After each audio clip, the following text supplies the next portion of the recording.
Well, we have to start off the day with a praise dance. So everybody get up, come on.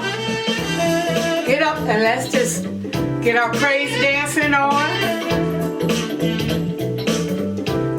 Woo! Yes. Come on, I see you. All right. Well, hello and welcome to another episode of Living. I'm Joy, and I am so happy you are in our Facebook group. So how is everyone doing? I'm excited to talk to Lauren and Robin today. And the three of us are contributing authors in the same book compilation, which was produced and published by Phyllis Clemens of Sunshine Solutions. And the book is entitled Warm Cups of Self-Care. So you know that self-care and self-love have become buzzwords, and it's become a hot topic as of late. And however, when you hear the word self-love, sometimes people associate the word selfish. But what do you say? Let's talk about it. Now, I hope you enjoyed my conversation with Robin and Lauren. So, hello, ladies. How are you doing today? Great. And I'm doing great. I am really excited to talk to you. If you like, you want to take a moment and introduce yourself? This is Robin Robinson, my hand. I'm a personal development guide, author, and speaker, part-time, and I also work for the state of California full-time. And right now, in this particular time, I feel very blessed to still have a job that I can work at. Okay. Hello, my name is Lauren Keeler, and I am a behavior intervention specialist for a school district. And I am also currently trying to start my own business as a consultant and trainer. And I also have a podcast called Mirror of Mind. Well, welcome, Lauren and Robin. So happy to talk to you today. Are you ladies ready to dive in? Yeah. Okay, Yeah, let's start. All right. Let's start with prayer. Okay. Father God, thank you for giving us strength and help us to walk in faith during this time of uncertainty. And we ask that you hold us close in your arms. Give us comfort, give us peace, that the right decisions will be made for our well-being. And just breathe in us, with us, and through us, Lord. And we praise you. We lift you up in the name of Jesus. Amen. Amen. Amen. So let's see. It's been about over a month that we've been in this quarantine. Been about a month? Yes. Yeah. So how are you ladies holding up? I am doing okay. I haven't had any issues, luckily, as I like and love my husband. So we've been getting along, pretty well, actually. I do work from home, and I do go into the office twice a week on Monday and Wednesdays for half a day. That's how my office has set it up. Mondays are very hectic. I don't know. Somebody missed the boat and didn't realize that there was a lot of people coming in on Mondays. But in any case, in the office, a lot of us do wear masks. And I just got an email when I checked in this morning that we've gotten some Clorox wipes and some gloves. So, because those were on severe back orders. So, as far as home, it's been good. I've gotten into a routine, and I only go out I try to do it once a week at the most, mainly for my father. So I do shopping when I go into work. It's either Monday or Wednesday. I go out and do all of that, so I'm only out and about during that time. Otherwise, I'm at home, but I have been going outside and walking and sitting outside and enjoying fresh air. Oh, yeah, that's really good.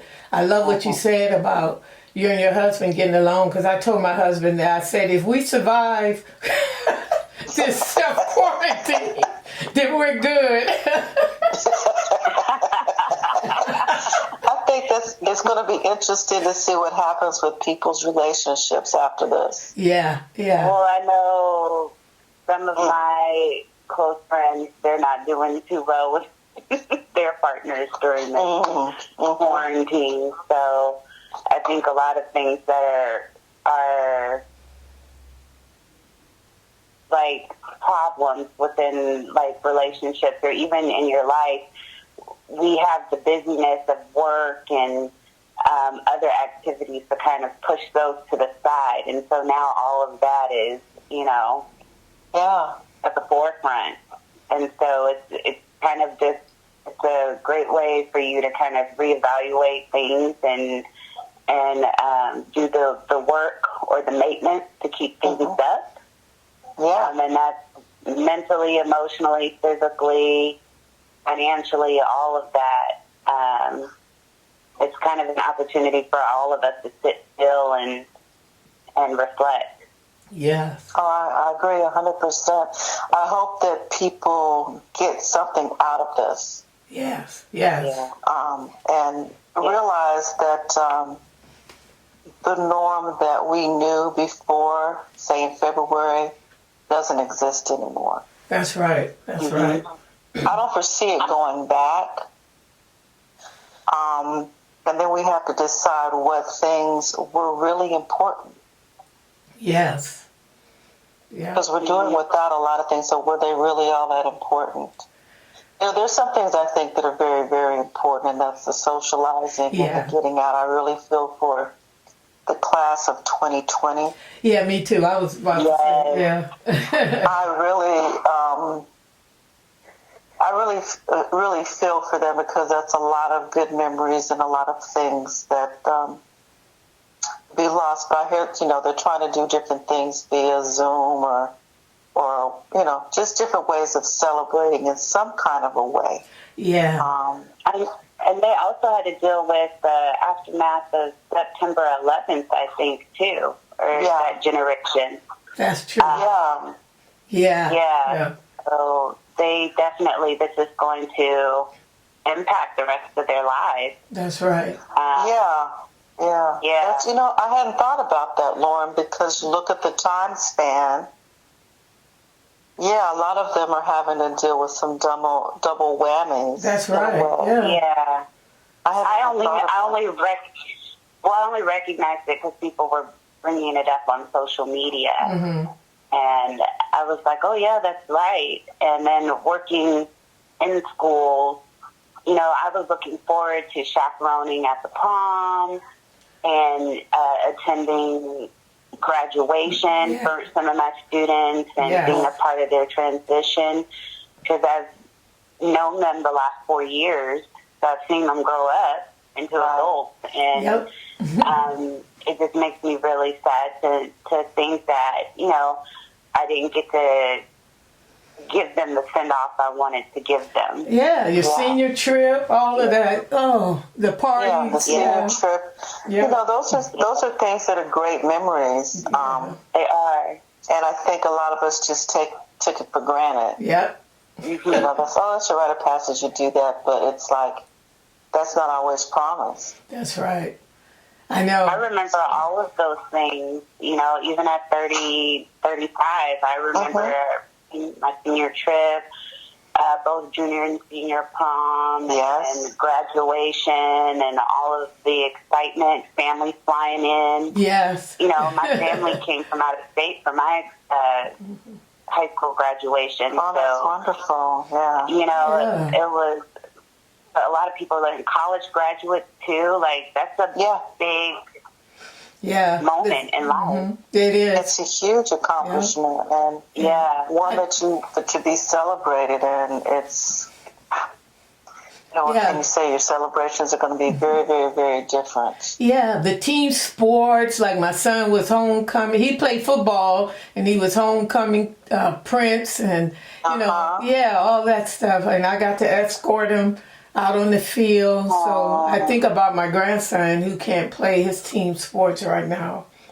Yeah. Yeah, and they're missing that season.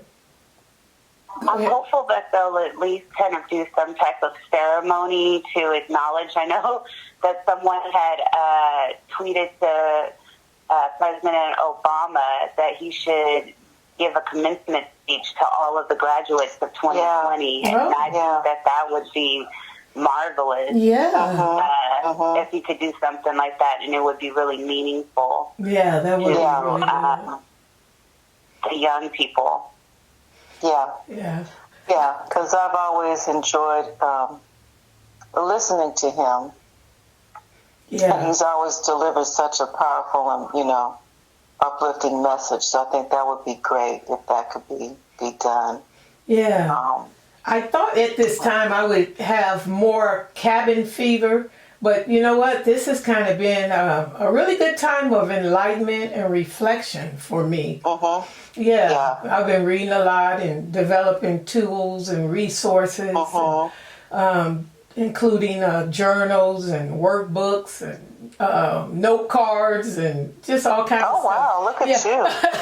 Yeah, it's interesting because I thought I would be going stir crazy, but I've been kind of, I paint, so I use some of my paintings and I've turned them into tools.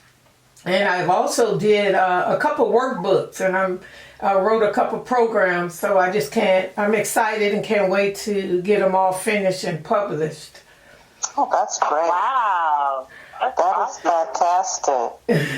Yeah. I'm looking forward to seeing I need to follow your lead. Yeah. So our subject today, we're talking about what are you doing to love you? And so we invite you all to just relax while you listen to this episode. Grab a cup of coffee, tea, or water. You guys have your coffee, tea, or something to drink? I do. Oh, awesome. I do. And if you're driving, hopefully you just enjoy our chat during your ride. So let's start with what is self-love? Lauren, would you like to go first? Sure.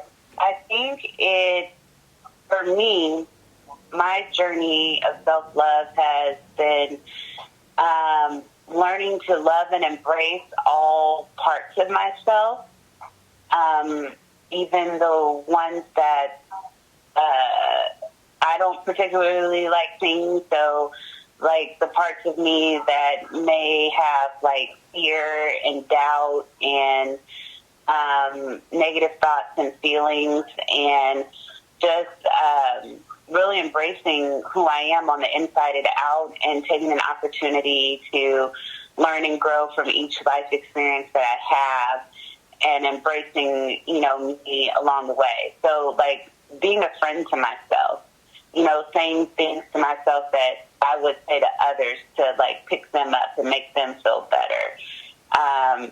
Not just praying for others, but praying for myself. Just taking care of me and saying, you need to, if you're tired, you need to rest. If you're sad, it's okay to cry. All of it. Just really learning to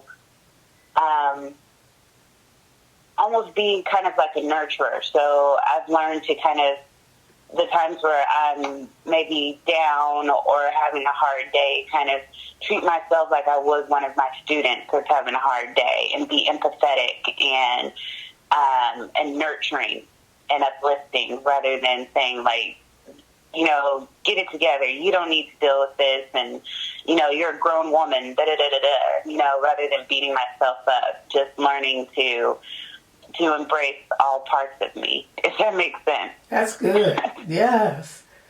What about you, Robin? Well, self-love for me is the feelings It's more the feelings and the views that you have of yourself, your expectations. It's an ongoing journey. And it's the acceptance of who you are. And that takes a lot of us a while to get there. Yeah. It's really liking and loving myself. Good, bad, ugly, and different. And, for me, I had to go through a lot of exploration as to why I viewed things the way I have about myself. Where did that come from? And then trying to get rid of those negative influences. Yeah. Yeah. For me, self-love is appreciating me for me and not forgetting who I am and whose I am. And it's just that spark within when I wake up in the morning knowing that I have another chance to get it right, to eat better, to help someone. It's giving myself permission to love me and be happy. And it's recognizing and valuing my strengths and weaknesses, my triumphs and challenges. So how is self-love different from self-care? I think that for me, self-love versus self-love is the idea of embracing yourself and, I think self-care is more like of an act of kindness towards yourself. So, taking a moment to rest, taking a moment to meditate or reflect, treat yourself to something, whether it be like, some type of sweet treat or maybe even a pedicure or a manicure, getting your hair and nails done, something that makes you feel good or better about yourself. So I think self-care is more of an act of service towards yourself, and self-love is you just embracing yourself as a whole. What about you, Robin? Okay, I have to agree with Lorna on that. For me, it's the action and what you do for yourself. Mind, body, spirit. And how you go about doing that and discovering what works for yourself.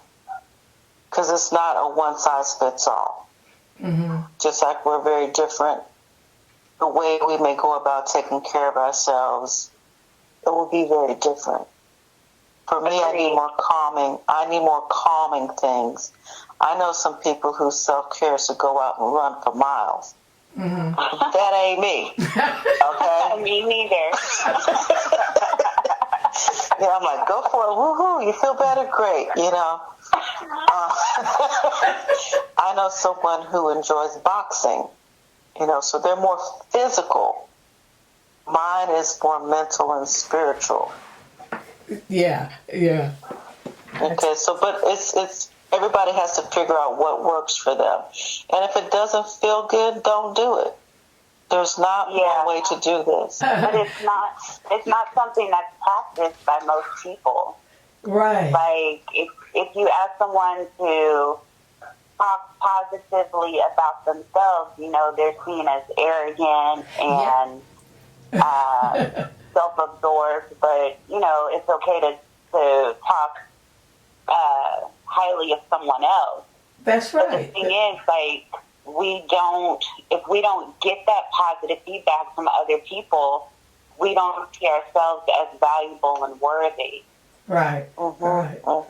Yep. So, and we need to create the narrative in our head, not the narrative that you're better than everybody else or that you deserve more than this person or that person, but the narrative that you are a child of God. That's right. That you are loved, that you are special, that you do have a purpose in this world, that you are of value to others. You're worth it. That's right. Yes, you're worth it. That's really, really, really good. Yep. Okay. Yeah. And you can heal, and you can grow. and you can do better and be better. Like, these are all things that we need to hear from ourselves as well as other people. Like, we just don't model enough self-love or just love in general, I feel. That's right. It's empowering, inspiring, and it's something you should do every single day.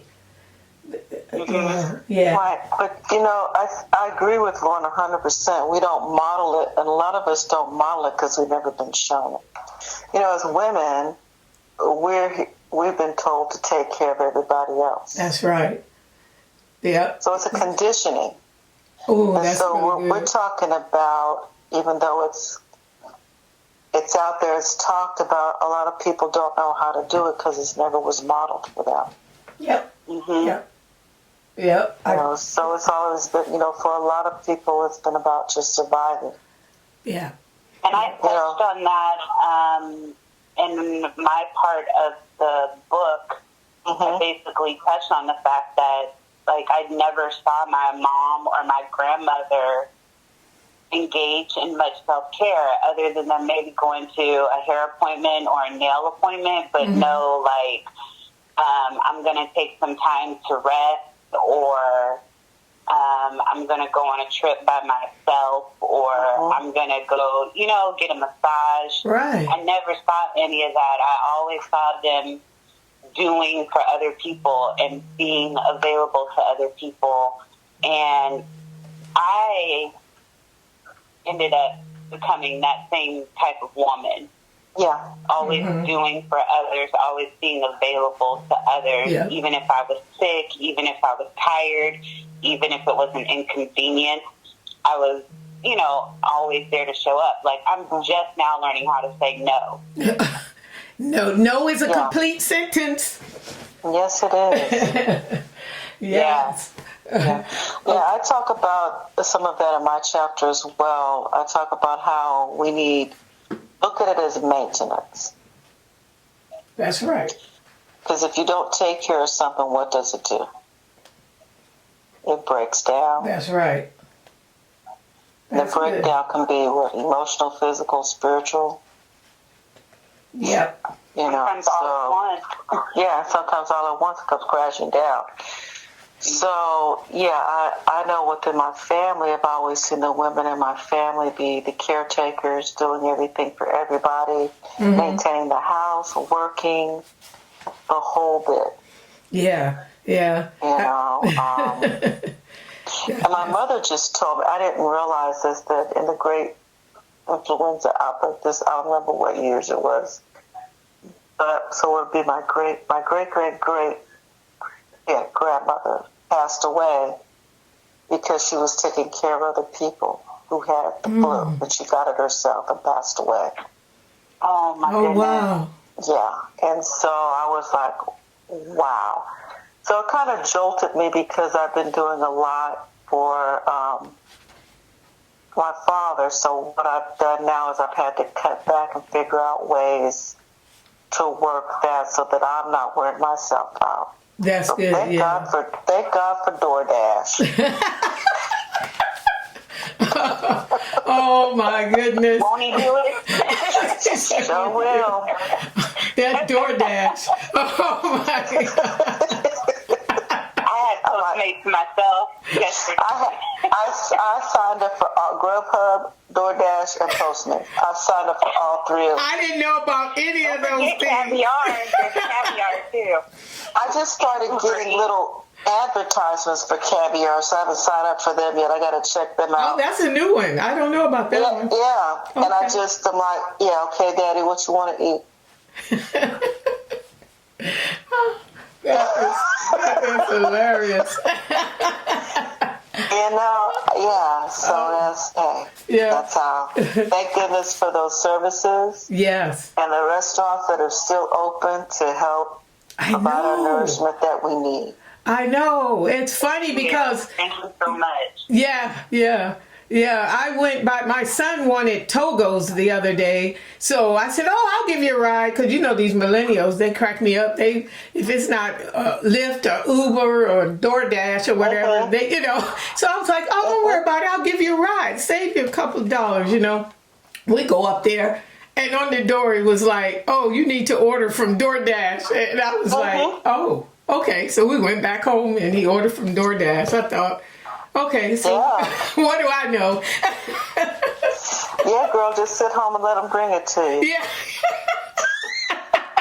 Those taxes and fees add up, though, because it'll go from like, oh, okay, this is only $25, and then after the taxes, the fees, and the tip, And it's it adds like up. $15 extra. Oh, my And goodness. so I know that they, for a while, they've had some coupons. Look for coupons so you can get your free deliveries and stuff like that. I'm serious. So let's go to, why do so many of us struggle with self-love? Let's start with Robin.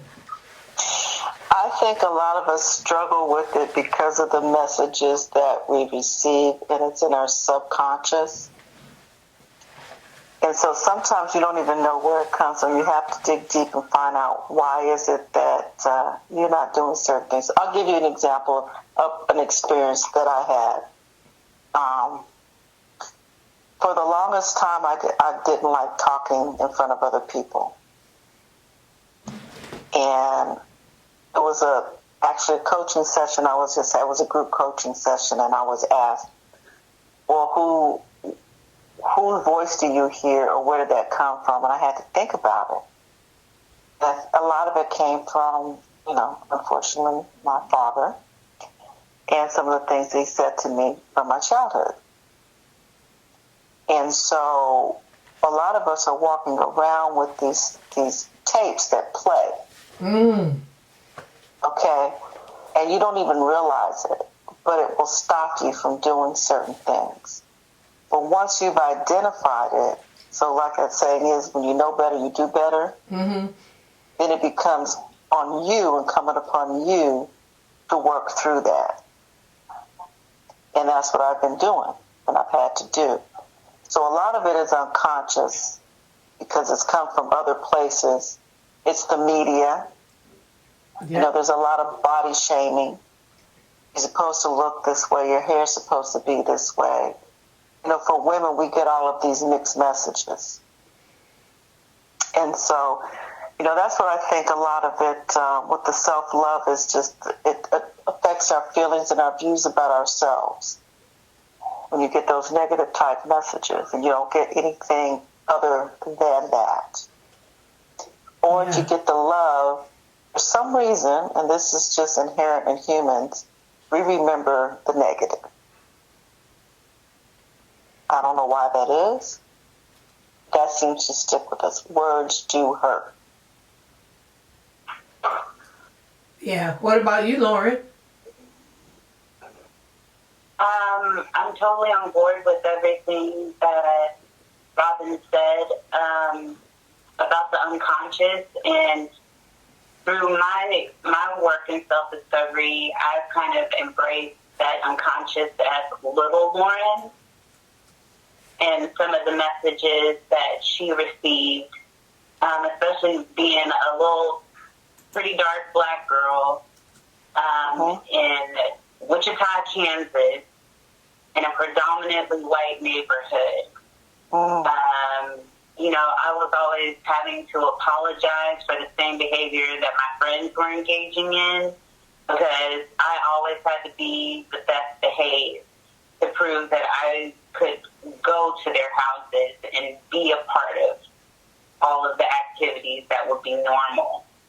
I was also shamed for speaking proper anytime I was around kids that looked like me.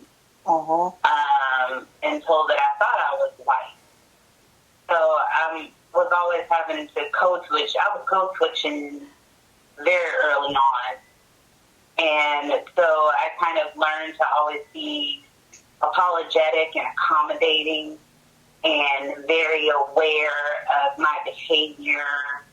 And that's why I always became like a okay and a, yes, whatever, as long as you're happy, you know, I just want to be accepted. Ooh. And that has traveled with me through pretty much every life experience, be it within family dynamics, within friendships, within work relationships, within romantic relationships.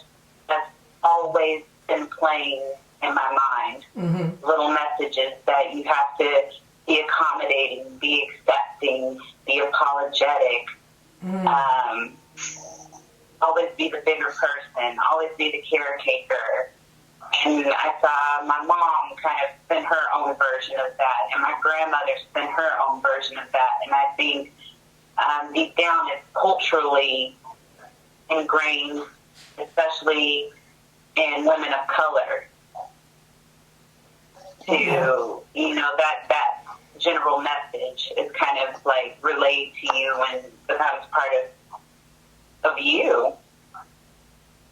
And so, like, I never learned what it was like to need self-care or want it or seek it or receive it. Mm-hmm. Like, yeah, it's been an interesting journey that at 35, I'm finally starting to learn that and implement it into my day-to-day routine, and still fighting that old version of me that wants to be rejecting it and be apologetic for wanting it or needing it.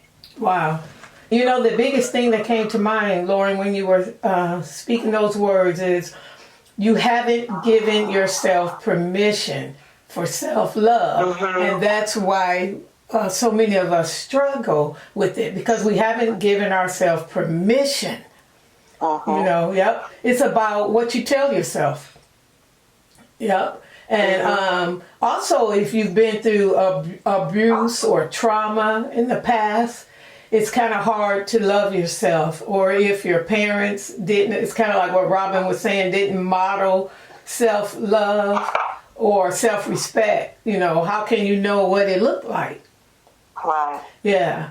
And so, at its core, it's the unshakable, uncompromised belief that we are worthy of love, respect.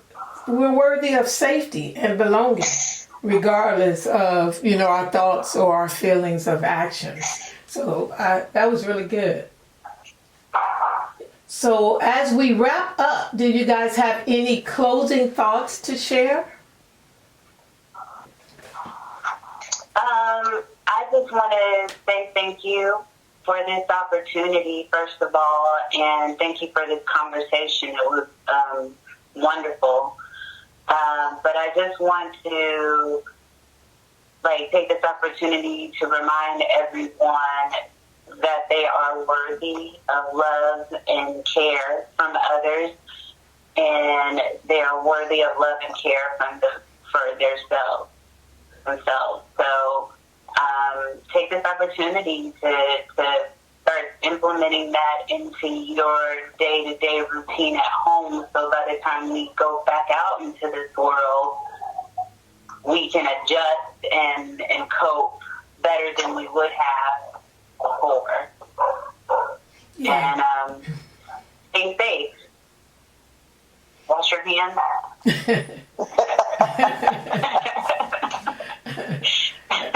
That's good. What about you, Robin? Joy, I want to thank you for doing this and asking us to be a part of it. I feel honored to be a part of this this conversation and about the subject matter at hand. But I want to know what people were doing about washing their hands before this. That's when good. I saw it on the Amber Alert billboard. Thank you. I was like, wait a minute, don't people wash their hands? It just, Anyway. Well, I didn't do 20 seconds, Robin. I know for a fact at work that not everybody washes their hands.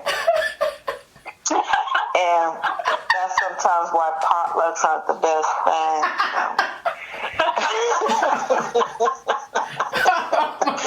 Why the words have never been spoken? So I'm like, well, wow. But anyway, well, on a serious note, laughter is good for the soul. That's good. It is. It really is.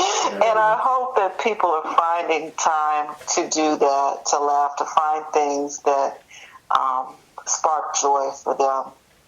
And I'm hoping that everyone is taking the time to really look at themselves. I mean, this is a great opportunity to do that as much as you can. I know not everybody has the flexibility that some of us have, especially if you have several children at home. That's right. That's right. You know, so that's a bigger responsibility. But, you know, maybe setting some side of time for everybody to have their, what you call me time, kids included, because starting your family out and your kids out early with learning how to be with themselves, like themselves, love themselves is key. Yeah. Now that we have knowledge, we're going to have to change the dynamics. A lot of us didn't have that before. Mm-hmm. But it's a good time to introduce those things to younger people so that they can start with the practice. Yeah. You know, I didn't become aware of a lot of this. You know, Lauren, you're 35. I didn't become a lot of this until I was in my late 40s. Mm-hmm. You know, a lot of things were not talked about. A lot of this information wasn't out there. A lot of people weren't sharing it. It was just my need. Now I understand, because I understand with my personality, my need to know, my need to understand myself, and so forth is part of my personality type. And so a lot of that came about with that. Yeah. And being curious about things. But this is now just becoming more normalized to talk about. When think about it, 5 years ago, we weren't talking about this. No. Yep. Can I just say to that, Mama Robin, that it's because of ladies like you and Joy and my mother and other women that we've built a community around. Yes. Most of you are like mother figures to me, but it's because of you starting to take time to model these things for us as younger women, even if we're already in our 30s, even if some of us are already wives or mothers. It's still very meaningful and appreciated. And I just wanted to say thank you, and please keep doing things like this, writing, sharing your stories, creating spaces, modeling in your day-to-day lives. Just thank you for doing that, and keep doing it. Well, I want to thank both of you ladies. Thank you so much for coming on and talking to us, uplifting us, inspiring us, making us laugh.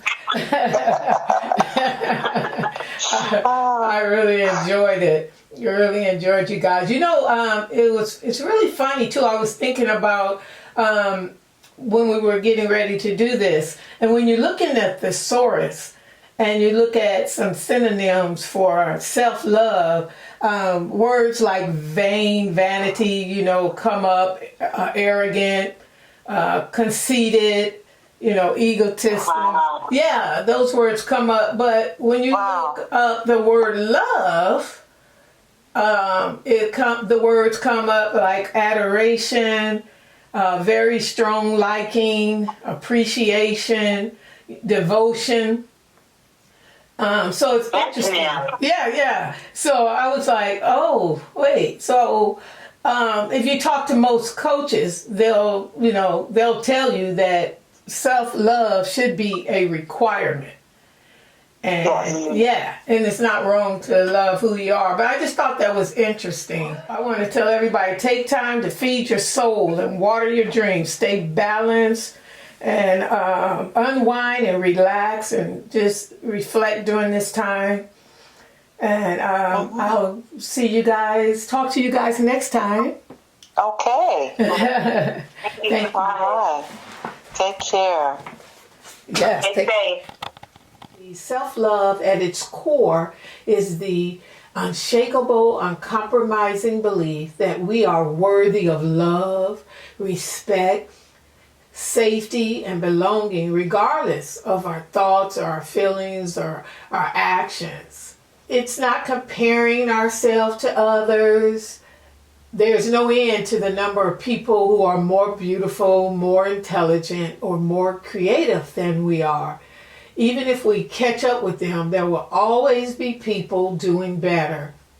So it doesn't do you any good to compare yourself to others and worry about what others think of you. And so you're going to come across people on Facebook and you start thinking, well, what am I doing that's not as good as what they're doing? So why try? Well, newsflash, we're all imperfect and we all make mistakes. And you cannot allow yourself to get distracted by what other people think. Just do you. What are you doing to love you? And guess what? It's going to be okay. Be kind to yourself. Do what feeds your soul now. And do what makes you feel good. And do what makes you smile. All right. Thank you, guys. Well, this concludes episode 4 of Living. And as you take some time this week, please reflect. Take some time and just breathe. Just take some time and just breathe this week. And let's just take hold of God's strength. God hears our cries and He invites us to share our requests, our concerns, and our fears. And so this week, let us just lift up our families, lift up our friends, and lift up our communities. And ladies, do not dull your light. Let your light shine. You are amazing. You got this. And until next time, may God bless you and have a blessed rest of the day and a blessed rest of the week. All right, come on. And I'll see you next